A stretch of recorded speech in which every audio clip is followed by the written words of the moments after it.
నిందితుడు శ్రీకాకుళం జిల్లా కడకళ్ల మండల పరిధిలోని విక్రమపురం గ్రామానికి చెందినవాడుగా పోలీసులు గుర్తించారు. అతని తల్లిదండ్రులు అతని స్వగ్రామంలో ఉంటారని, నిందితుడు తన బీటెక్ మెకానికల్ ఇంజనీరింగ్ చదివి మధ్యంతరంగా నిలిపివేశాడు. ప్రస్తుతం అతని స్నేహితులతో కలిసి కేపీహెచ్పీ పరిమితుల్లో నివసిస్తున్నారని తెలిపారు. విలాసవంతమైన జీవితానికి అలవాటు పడి ఆస్తి నేరాలు చేయటం ద్వారా సులభంగా డబ్బు సంపాదించాలని నిర్ణయించుకున్నారు. దీనికోసం బాలానగర్ ప్రాంతంలో తాళం వేసి ఉన్న తలుపులు కత్తిరించేందుకు స్టీల్ బోల్ట్ కట్టర్ కొనుగోలు చేశాడు. ఆరోపించిన వారు భద్రత బలహీనంగా ఉన్న అపార్ట్మెంట్లను మాత్రమే ఎంపిక చేస్తారు. అతను నేరాలు చేస్తున్నప్పుడు డెలివరీ బాయ్గా అతను అపార్ట్మెంట్లో ప్రవేశించాడు.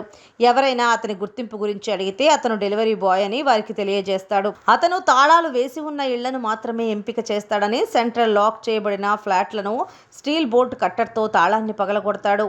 నేరాలు చేసిన తర్వాత పగలగొట్టిన తాళాన్ని తన వెంట తీసుకెళ్తాడు. అతను నేరాల సన్నివేశానికి ఎప్పుడూ భంగం కలిగించడు. ఎందుకంటే ఫ్లాట్ యజమానులకు ఇంట్లో దొంగతనం గురించి ఆలోచన ఉండకూడదని భావించేవాడని పోలీసులు నిర్ధారించారు. ఇన్ఫర్మేషన్ మీద మన Miyapur police Gabbadi Abhilash son of Gabbadi Shankarrao 29 years ఇతన్ని పట్టుకోవడం జరిగింది. The limits of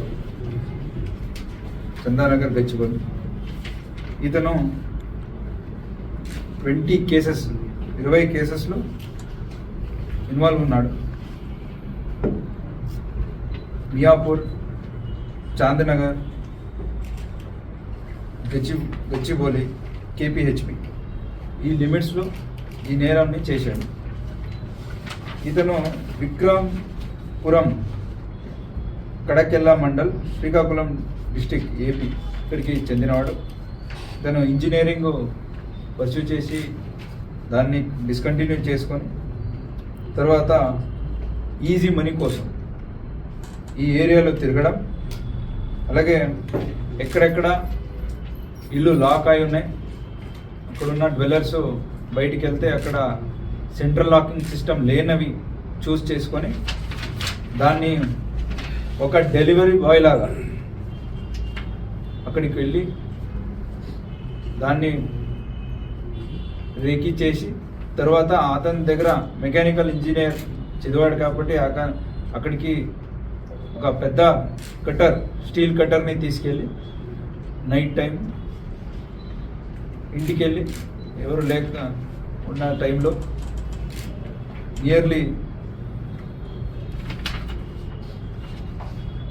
16 lakhs worth property మనం రికవరీ చేశాము.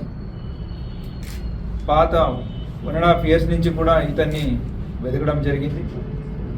ఇతను ప్రొఫెషనల్ థెఫ్ట్ చేసేవాడు కాబట్టి 1.5 year నుంచి కూడా తప్పించుకొని వేరే నేమ్తో అక్కడిక్కడ దాచుకోవడం జరిగింది. అయినా కానీ మన police under the supervision of N Narasimha Reddy, additional deputy commissioner of police Madhapur,